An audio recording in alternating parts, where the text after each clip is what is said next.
Students, आज अपन part 2 start करते हैं। पार्ट 1 में अपन ने मैट्रिक्स की इंट्रोडक्शन और टाइप्स ऑफ मैट्रिक्स में बात कर रहे थे। अपन टाइप्स ऑफ मैट्रिक्स में अपनी स्क्वायर मैट्रिक्स तक बात कर चुके थे। आज अपनी स्क्वायर मैट्रिक्स के पार्ट की बात करेंगे। स्क्वायर मैट्रिक्स का फर्स्ट पार्ट है diagonal matrix. Diagonal matrix is the part of square matrix. तो आपके पास ये एक स्क्वायर मैट्रिक्स है, तो इस ए को आप कब डायगोनल मैट्रिक्स बोलोगे? तो A is called diagonal matrix. A is called diagonal matrix if condition क्या रहेगी? ai is equals to 0 when I not equals to j। अगर कोई स्क्वायर मैट्रिक्स इस कंडीशन को फुलफिल करती है तो अपन उसको डायगोनल मैट्रिक्स बोलेंगे। i इक्वल्स टू जब j होता है, if i equals to j then aij becomes principal diagonal element। if i not equals to j then we say aij as a non diagonal element। non diagonal element। तो किसी भी matrix के अगर non diagonal elements अगर zero के equal हैं तो अपन उस मैट्रिक्स को बोलेंगे डायगोनल मैट्रिक्स। एग्जांपल में देखिए आप, सपोज आपके पास ये मैट्रिक्स है, आपके पास 2 क्रॉस 2 ऑर्डर की स्क्वायर मैट्रिक्स है। तो इस स्क्वायर मैट्रिक्स में देखिए डायगोनल के जो एलिमेंट्स हैं उनके अलावा जो एलिमेंट है यानी नॉन डायगोनल जो एलिमेंट है वो सारे जीरो हैं। तो A is called diagonal matrix. Example और दिखा देता हूं मैं आपको। ए इक्वल्स टू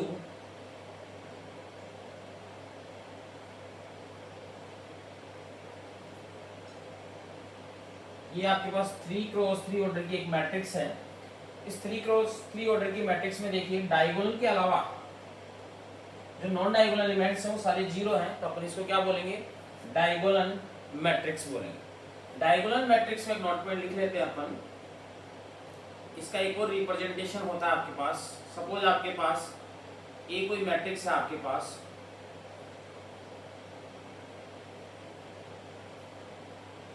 इस मैट्रिक्स में देखिए आपके पास जो डायगोनल के अलावा जो भी एलिमेंट्स हैं सारे जीरो हैं, तो आप इसको डायगोनल मैट्रिक्स बोल सकते हैं। तो इस ए मैट्रिक्स को आप ऐसा रिप्रेजेंटेशन भी दे सकते हैं, डायगोनल D1 D2 और D3। अगर 3 क्रॉस 3 ऑर्डर की मैट्रिक्स है और आपको कोई इसके डायगोनल के तीनों एलिमेंट की इंफॉर्मेशन दे दे तो आप डायगोनल मैट्रिक्स बना सकते हो। क्यों? क्योंकि अपने को पता है नॉन डायगोनल एलिमेंट्स तो क्या होंगे? जीरो होंगे। अब अपन देखते हैं नेक्स्ट पार्ट पे। देखिए अपना नेक्स्ट पार्ट क्या है? Scalar matrix. Scalar matrix is also part of square matrix. तो आपके पास ए एक स्क्वायर मैट्रिक्स है। इस स्क्वायर मैट्रिक्स को कब अपन स्केलर मैट्रिक्स बोलेंगे? तो aij equals to k if i equals to j and aij equals to 0 if i not equals to 0। i equals to 0 का मतलब क्या है कि प्रिंसिपल डायगोनल के जो एलिमेंट है वो किसी सेम स्केलर क्वांटिटी k के इक्वल होने चाहिए। All diagonal elements are equal to same scalar quantity k। If i not equals to j then all non diagonal elements are equal to 0। देखिए आपके पास एग्जांपल में इस ए मैट्रिक्स में देखिए diagonal जो एलिमेंट हैं वो एक सेम स्केलर क्वांटिटी 3 के इक्वल है और नॉन डायगोनल एलिमेंट 0 है। इसे बोलेंगे अपन स्केलर मैट्रिक्स। यानी नॉन डायगोनल एलिमेंट्स तो 0 होने चाहिए और डायगोनल जो एलिमेंट है किसी भी सेम स्केलर क्वांटिटी के इक्वल होने चाहिए, 3 3 5 5 5। तो ये सब किस मैट्रिक्स में काउंट होगी? स्केलर मैट्रिक्स में काउंट होगी। अब इसके आगे का इंपॉर्टेंट पार्ट देखते हैं, आइडेंटिटी मैट्रिक्स। अब देखिए आइडेंटिटी मैट्रिक्स क्या होती है? एक स्क्वायर मैट्रिक्स है, इसको अपन कब आइडेंटिटी मैट्रिक्स बोलेंगे? aij equals to 1 if i equals to j। यानी डायगोनल के सारे एलिमेंट अगर 1 हो जाए और नॉन डायगोनल एलिमेंट क्या हो जाए? 0, तो अपन उसको बोलेंगे आइडेंटिटी मैट्रिक्स। एग्जांपल देखिए आपके पास डायगोनल के जो एलिमेंट हैं आपके पास वो सारे 1 हैं और नॉन डायगोनल एलिमेंट क्या है? 0। ऑर्डर क्या है? 2 क्रॉस 2। तो आइडेंटिटी जो मैट्रिक्स होती है, आइडेंटिटी मैट्रिक्स को अपन i से रिप्रेजेंट करते हैं और अगर इसका ऑर्डर 2 क्रॉस 2 है तो अपन इसको I2 बोल सकते हैं। I2 का मतलब I का मतलब आइडेंटिटी मैट्रिक्स, 2 का मतलब ऑर्डर 2 क्रॉस 2। 2। ऐसे ही देखिए यहाँ पर 3 क्रॉस 3 ऑर्डर की एक मैट्रिक्स है जिसके डायगोनल के एलिमेंट्स सारे 1 के इक्वल हैं और नॉन डायगोनल एलिमेंट्स क्या है 0, तो अपन इसको आइडेंटिटी मैट्रिक्स बोल सकते हैं और रिप्रेजेंट कर सकते हैं I3 से। Identity matrix also a part of scalar matrix. सारी आइडेंटिटी मैट्रिक्स हैं वो स्केलर मैट्रिक्स भी है, पर all scalar matrix are not identity matrix. क्यों? क्योंकि स्केलर मैट्रिक्स में तो क्या होता था, अगर यहाँ पे 2 और 2 हो तो भी अपन उसको क्या बोलेंगे, स्केलर मैट्रिक्स बोलेंगे। लेकिन 1 1 की कंडीशन में अगर किसी स्केलर मैट्रिक्स में डायगोनल के एलिमेंट अगर 1 1 हो जाए तो उसको अपन एक स्पेशल नाम देंगे आइडेंटिटी मैट्रिक्स, जिसको I से रिप्रेजेंट करेंगे। और ऑर्डर अगर 2 क्रॉस 2 है तो I2, ऑर्डर 3 क्रॉस 3 है तो I3। ओके, देखिए अब नेक्स्ट पार्ट है triangular matrix. Triangular matrix is also part of square matrix. मान लीजिए आपके पास एक स्क्वायर मैट्रिक्स है, आपके पास Aij इक्वल्स टू, ये आपके पास एक स्क्वायर मैट्रिक्स है। ट्रायंगुलर मैट्रिक्स को फिर से दो पार्ट में डिवाइड किया गया है, upper triangular matrix, upper triangular matrix and lower triangular matrix. Upper triangular matrix and lower triangular matrix A is called upper triangular matrix. Upper triangular matrix if Aij equals to 0 when I greater than J।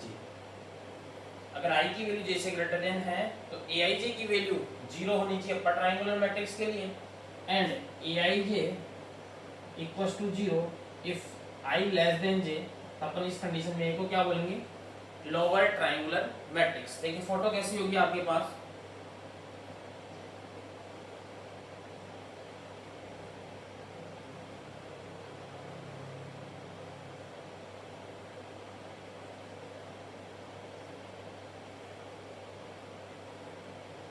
ये आपके पास एक 3 cross 3 order की matrix है।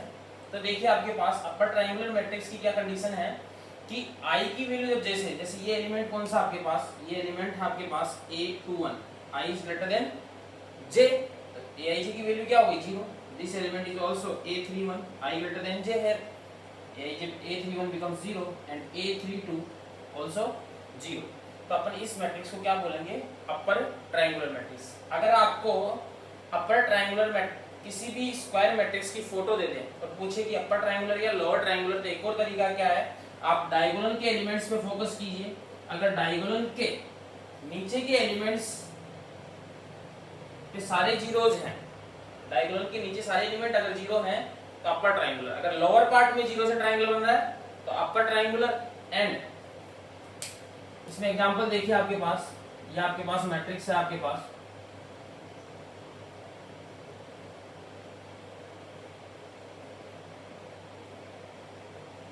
ये matrix देखिए आपके पास, इसमें diagonal के जो एलिमेंट्स हैं उन पे फोकस कीजिए।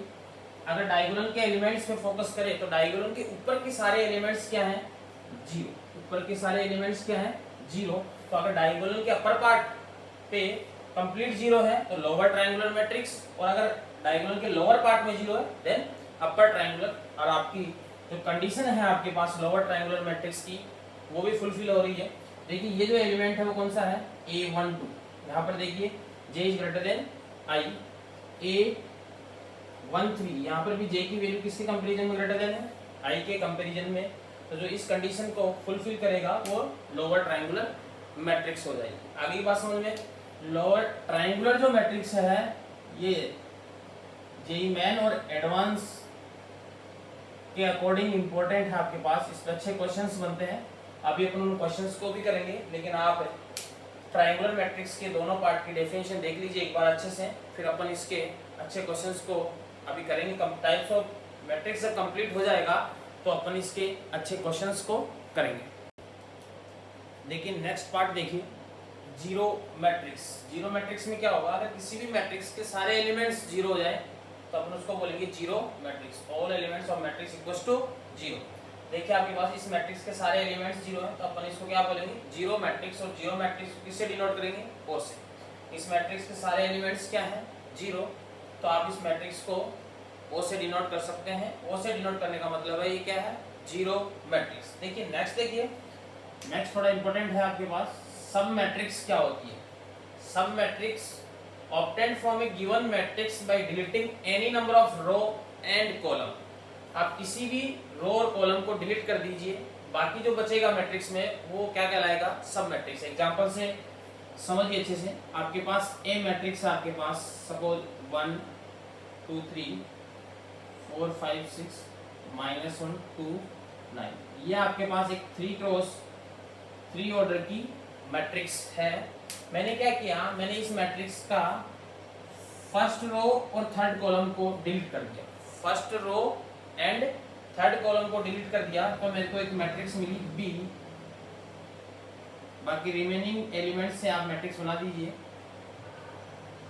मेरे को एक मैट्रिक्स मिली बी, तो B is a sub matrix of A obtained from a given matrix by deleting any number of row and column. किसी भी एक रो और कॉलम को डिलीट कर दीजिए आपको, तो जो मैट्रिक्स मिलेगी आपको वो इस ए मैट्रिक्स से क्या होगी?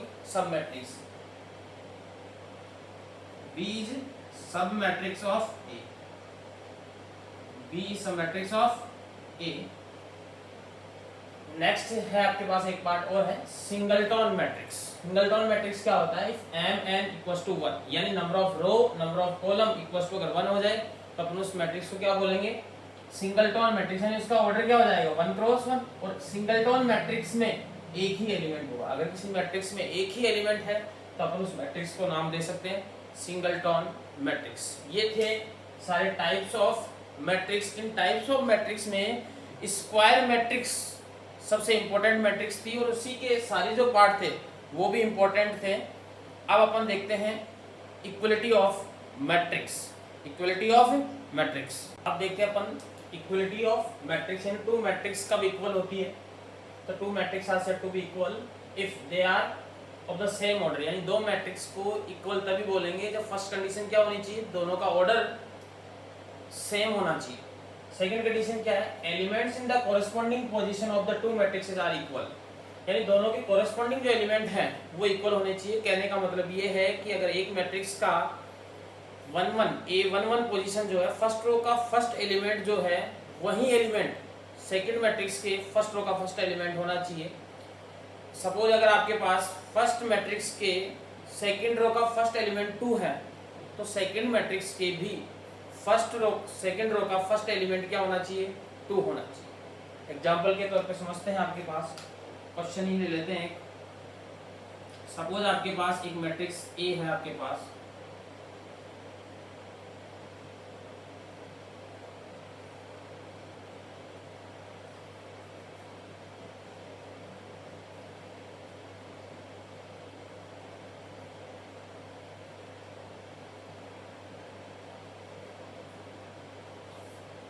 if A equals to B then X and Y। अगर आपके पास दो मैट्रिक्स A और B हैं और दोनों मैट्रिक्स जो हैं वो आपके पास इक्वल मैट्रिक्स हैं तो X और Y की वैल्यू फाइंड आउट कीजिए। तो देखिए अगर ये दो A और B अगर ये दोनों मैट्रिक्स एक दूसरे के इक्वल हैं तो कॉरेस्पॉन्डिंग एलिमेंट्स यानी फर्स्ट रो का फर्स्ट एलिमेंट x+3 है तो इसकी वैल्यू 9 के इक्वल होनी चाहिए। फर्स्ट रो का सेकंड एलिमेंट देखिए दोनों में इक्वल है, सेकंड रो का फर्स्ट एलिमेंट इक्वल है और अगर दोनों इक्वल मैट्रिक्स है तो सेकंड रो का सेकंड एलिमेंट इसके सेकंड रो के सेकंड एलिमेंट से सेम होना चाहिए। तो x कंपेयर करें तो x+3 की वैल्यू किसकी इक्वल होनी चाहिए? 9। Then x = 6, y+7 = 10, then y = 3।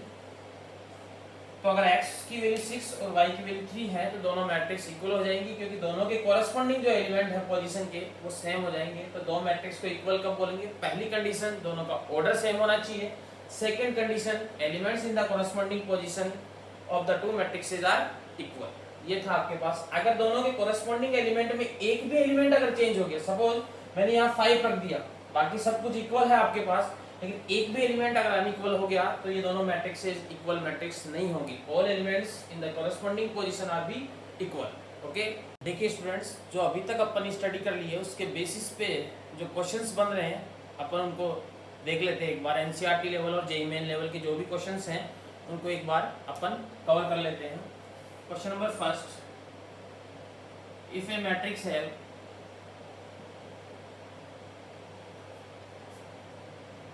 twelve elements, if a matrix have 12 elements, then possible orders.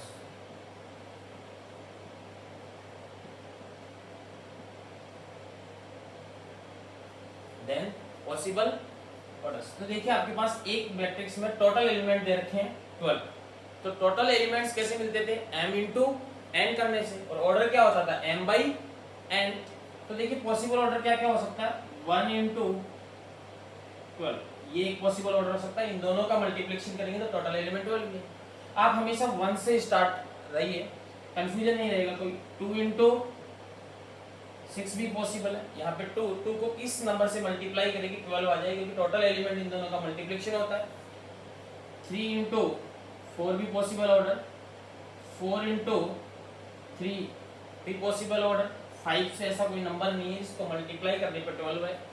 तो 6 इंटू 12 एंड 12 इंटू 1, ये आपके पास पॉसिबल ऑर्डर्स हैं. 6 पॉसिबल ऑर्डर है आपके पास. 12 एलिमेंट्स के अगर कोई मैट्रिक्स है तो उसके पॉसिबल जो ऑर्डर्स हैं आपके पास वो ये 6 ऑर्डर्स हैं आपके पास. इसमें अरेंज कर सकते हो 12 एलिमेंट्स को. डिफरेंट ऑर्डर्स हैं आपके पास. अब देखिए नेक्स्ट क्वेश्चन देखते हैं आपके पास. ये नेक्स्ट क्वेश्चन देखिए आपके पास. नेक्स्ट जो क्वेश्चन है आपके पास बहुत अच्छा क्वेश्चन है. Find the minimum number of zeros in triangular matrix of order n. n order की आपके पास एक ट्रायंगुलर मैट्रिक्स है, इसमें मिनिमम नंबर ऑफ जीरोज निकालें. तो देखो ट्रायंगुलर मैट्रिक्स की स्टडी अपन ने कर ली. ऑर्डर n है आपके पास. अगर आपके पास ऑर्डर n है तो डायगोनल में कितने एलिमेंट होंगे? n एलिमेंट्स होंगे, और ऊपर भी कुछ एलिमेंट्स होंगे. डायगोनल के नीचे भी कुछ एलिमेंट्स होंगे. अब देखिए आपके पास ऑर्डर क्या हो जाएगा? n क्रॉस n ऑर्डर, क्योंकि ट्रायंगुलर मैट्रिक्स स्क्वायर मैट्रिक्स होती है. मिनिमम नंबर ऑफ जीरोज निकालना है तो अगर आपको इसको ट्रायंगुलर मैट्रिक्स बनाना है तो ट्रायंगुलर मैट्रिक्स के दो ही पार्ट है, या तो अपर पार्ट बनेगा या फिर लोअर पार्ट. तो डायगोनल के ऊपर का पार्ट जीरो कर दीजिए, या फिर डायगोनल के नीचे के सारे एलिमेंट्स को जीरो कर दीजिए, तो आपके पास ट्रायंगुलर मैट्रिक्स बन जाएगी. अगर आपने दोनों पार्ट को एक साथ जीरो कर दिया तो फिर ये ट्रायंगुलर मैट्रिक्स नहीं रहेगी, फिर ये डायगोनल मैट्रिक्स बन जाएगी. डायगोनल मैट्रिक्स में क्या होता था? aij equals to 0 if i not equals to 0. और ट्रायंगुलर में क्या होता था कि या तो i ग्रेटर देन j वाले सारे एलिमेंट जीरो होने चाहिए, या फिर i लेस देन j वाले सारे एलिमेंट जीरो होने चाहिए. तो ट्रायंगुलर मैट्रिक्स बनाने के लिए किसी भी एक पार्ट को आप जीरो कर दीजिए. मैंने सपोज यहाँ पर सारे जो एलिमेंट्स हैं उनको जीरो रख दिया. सारे जो एलिमेंट्स हैं उनको जीरो रख दिया आपके पास. तो बाकी जो एलिमेंट्स हैं आपके पास वो जीरो करने की कोई कंपलसरी कंडीशन नहीं है आपके पास. आप उनको जीरो कर भी सकते हो और नहीं भी. देखिए आप यहाँ पे जीरो फिलिप कर सकते हो, यहाँ पर भी फिलिप कर सकते हो, यहाँ पर भी आप बहुत जगह जीरो फिलिप कर सकते हो. कंप्लीट को जीरो से फिलिप नहीं कर सकते, अदरवाइज क्या होगा कि अपन इसको भी जीरो फिलिप कर रहे हैं और इसको भी फिलिप कर रहे हैं, तो फिर वो डायगोनल मैट्रिक्स में जाएगा. तो मिनिमम जीरोज कितनी चाहिए अगर आपको ट्रायंगुलर मैट्रिक्स बनानी है? तो किसी भी एक पार्ट के डायगोनल के अबव या बिलो वाले किसी भी एक पार्ट के जो एलिमेंट्स हैं उनको जीरो कर दीजिए. और अपन ने ये देख रखा है कि यहाँ पे कितने एलिमेंट आते हैं? n-1 divide by 2. ऊपर भी सेम, ऊपर भी डायगोनल के ऊपर भी कितने एलिमेंट होते हैं? n into n-1 divide by 2. इसका डिस्कशन अपन ने पार्ट फर्स्ट में कर चुके हैं.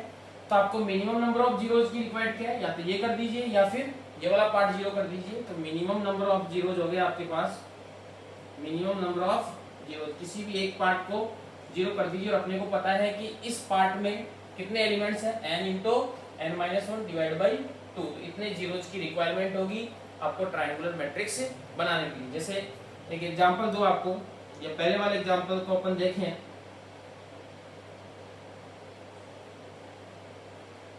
सपोज आपके पास ये एक मैट्रिक्स है आपके पास. इस मैट्रिक्स को देखें तो ये ट्रायंगुलर मैट्रिक्स है. और ट्रायंगुलर में भी कौन सी मैट्रिक्स है आपके पास? डायगोनल के लोअर पार्ट में जीरो, तो अपर ट्रायंगुलर मैट्रिक्स है. अपर ट्रायंगुलर मैट्रिक्स को बोलने के लिए मिनिमम 3 जीरोज की तो रिक्वायरमेंट होनी चाहिए थी आपके पास. और भी जीरोज हो सकते थे, मैक्सिमम जीरोज की बात नहीं कर रहा, मिनिमम जीरोज की बात कर रहा हूँ. तो देखिए n की वैल्यू 3 पुट अप कीजिए. ऑर्डर n है 3 क्रॉस 3, तो 3 इंटू 2 डिवाइड बाई 2, यानी 3 आंसर आएगा. यानी आपको 3 मिनिमम जीरोज की रिक्वायरमेंट रहेगी. नेक्स्ट क्वेश्चन को देखते हैं. नेक्स्ट क्वेश्चन क्या है आपके पास? Find the total number of different matrices in which elements are 2, 3, 4 and 5 and each matrices have 4 elements. यानी आपको चार एलिमेंट्स को एग्जिस्ट करने वाली मैट्रिक्स बनानी है, डिफरेंट मैट्रिक्स जिनमें एलिमेंट्स क्या होंगे 2, 3 एंड 4। तो देखिए 4 एलिमेंट्स रखने वाली जो मैट्रिक्सेज हैं उनका ऑर्डर भी डिपेंड करेगा। तो आप 4 एलिमेंट्स रखने वाली मैट्रिक्स का जो ऑर्डर है आपके पास वो 1 into 4 भी हो सकता है, ये मैट्रिक्स भी एग्जिस्ट करेगी। 2 into 2 ऑर्डर की मैट्रिक्स भी एग्जिस्ट करेगी एंड 4 into 1 ऑर्डर की मैट्रिक्स भी एग्जिस्ट करेगी। 1 into 4 ऑर्डर की मैट्रिक्स के अंदर 4 पोजीशन होगी, 1 रो होगी एंड 4 कॉलम। तो देखिए इस पोजीशन को फ्लिप करने के लिए आपके पास कितने चॉइस है 2, 3, 4 एंड 5, यानी इस चॉइस को फ्लिप करने के लिए आपके पास कितनी चॉइस है 4। फर्स्ट केस ले लेते हैं, रिपीटेशन अलाउड नहीं है, repetition of digits not allowed, repetition not allowed. तो इस चॉइस को फ्लिप करने के लिए आपके पास 4 वेज है। इन 4 डिजिट्स में से आपने एक डिजिट यहाँ पे फ्लिप कर दिया, इस पोजीशन को फ्लिप करने के लिए आपके पास 3 वेज है, इस पोजीशन को फ्लिप करने के लिए आपके पास 2 वेज एंड इसको 1 वेज। परमुटेशन एंड कॉम्बिनेशन में अपन प्रिंसिपल ऑफ काउंटिंग देखते हैं, जब तक अपना वर्क पूरा नहीं होता है तब तक अपन क्या करते हैं मल्टीप्लाई। तो 1 into 4 ऑर्डर की कितनी मैट्रिक्स बना सकते हैं 4 factorial that is equal to 24। 2 cross 2 order की मैट्रिक्स में भी आपके पास कितनी पोजीशन रहेगी 4 एलिमेंट्स रहेंगे, 4 पोजीशंस रहेगी। फर्स्ट पोजीशन को फ्लिप करने के लिए 4 वेज, सेकंड को 3 वेज, इस पोजीशन के लिए 2 वेज एंड इस पोजीशन के लिए सिमिलरली 4 फैक्टोरियल अगेन 24। और यहाँ पर भी आपके पास 4 पोजीशंस रहेगी, इनको भी फ्लिप करने के 4 फैक्टोरियल वही पहले वाले भी 24। तो total number of different matrices, total number of different matrices 24 plus 24 plus 24 यानी 4 factorial into 3 that is equal to 72। तो आपका आंसर क्या हो जाएगा 72। अच्छा क्वेश्चन है according to JEE Main, JEE Main level का अच्छा क्वेश्चन है, अच्छा कॉन्सेप्ट यूज हुआ है इसमें। इस क्वेश्चंस को एक बार अगेन वीडियो को पॉज करके देखिए आपके पास और अच्छे से समझिए, इसके बेसिस पे आपको और बहुत सारे क्वेश्चंस मिल जाएंगे सीट में, उनको भी सॉल्व कीजिए। अब आते हैं नेक्स्ट क्वेश्चन पे। हमें find maximum number of different elements in triangular matrix of order n। n order की ट्रायंगुलर मैट्रिक्स होगी तो कुछ इस टाइप की होगी अपने पास n क्रॉस n। डायगोनल में कितने एलिमेंट होंगे n एलिमेंट्स होंगे और डायगोनल के बिलो नंबर ऑफ एलिमेंट्स कितने होते हैं, कल अपन ने फॉर्मूला देखा था, डायगोनल के बिलो एलिमेंट्स होते हैं n into n-1 divide by 2 और अबव भी कितने होते हैं n into n-1 divide by 2। लेकिन ट्रायंगुलर मैट्रिक्स बनानी है तो कोई भी एक बनानी होगी, अपर ट्रायंगुलर या फिर लोअर ट्रायंगुलर मैट्रिक्स। सपोज मैंने इसको लोअर ट्रायंगुलर मैट्रिक्स बना लिया तो डायगोनल के अबव जो एंट्रीज होगी आपके पास कंप्लीट एंट्रीज क्या होगी जीरोज होगी आपके पास। डायगोनल के अबव जितने भी एलिमेंट होंगे वो सब जीरोज होंगे आपके पास। तो डायगोनल के ऊपर जितनी भी एंट्रीज हैं उनमें एक ही एलिमेंट काउंट होगा, सबको एक ही एलिमेंट काउंट करेंगे because all zeros are same. Diagonal में कितने एलिमेंट है आपके पास, तो डायगोनल में एलिमेंट की बात करें तो अपन ने कल देखा था डायगोनल में n क्रॉस n ऑर्डर की मैट्रिक्स से n एलिमेंट होते हैं और डायगोनल के बिलो कितने एलिमेंट होते हैं n into n-1 divide by 2। तो maximum number of different elements, maximum number of different elements in triangular matrix of order n क्या हो जाएगा बताइए। आप यहां सब जगह डिफरेंट एलिमेंट्स रख सकते हो, कितने एलिमेंट्स आ सकते हैं n into n-1 divide by 2। Diagonal में डिफरेंट एलिमेंट्स रख सकते हो और अबव डायगोनल एलिमेंट्स में एक ही एलिमेंट काउंट होगा डिफरेंट में because all zeros are same. जब आप इसको सॉल्व करोगे तो आपके पास फॉर्मूला आएगा n square plus n plus 2 divide by 2। एक एग्जांपल से और समझ लीजिए अच्छे से, जैसे सपोज आपके पास 3 क्रॉस 3 ऑर्डर की डायगोनल मैट्रिक्स है आपके पास, 3 क्रॉस 3 ऑर्डर की सॉरी अपर ट्रायंगुलर या लोअर ट्रायंगुलर मैट्रिक्स बना लीजिए कोई भी एक आप। ये आपके पास 3 क्रॉस 3 ऑर्डर की इसमें डिफरेंट एलिमेंट्स कितने हैं, 1 2 3 4 5 6 एंड 7। जीरोस तो क्या होंगे आपके पास, एक ही एलिमेंट काउंट होंगे, तो 1 2 3 4 5 6 एंड 7। तो अगर फॉर्मूले से कंपेयर करें तो n की वैल्यू कितनी आ रही है, 3 क्रॉस 3 ऑर्डर है तो n इक्वल्स टू 3, फॉर्मूले में पुटअप कीजिए, 3 square plus 3 plus 2 divided by 2 यानी 14 divided by 2 which is equal to 7। यानी आप मैक्सिमम 7 डिफरेंट एलिमेंट्स रख सकते हो और एक्चुअली में भी आपको कितने दिख रहे हैं, 7 डिफरेंट एलिमेंट्स दिख रहे हैं आपके पास। आज की क्लास को यहीं पे एंड करते हैं और इसके जस्ट 5 मिनट्स बाद आपकी फिजिक्स की क्लास होने वाली है जो विष्णु सर लेंगे, और कल मॉर्निंग में आपके केमिस्ट्री और बायो की क्लास रहेगी, केमिस्ट्री की क्लास अरुण सर लेंगे, तो वो क्लासेस भी आप लाइव देखिए। Thank you.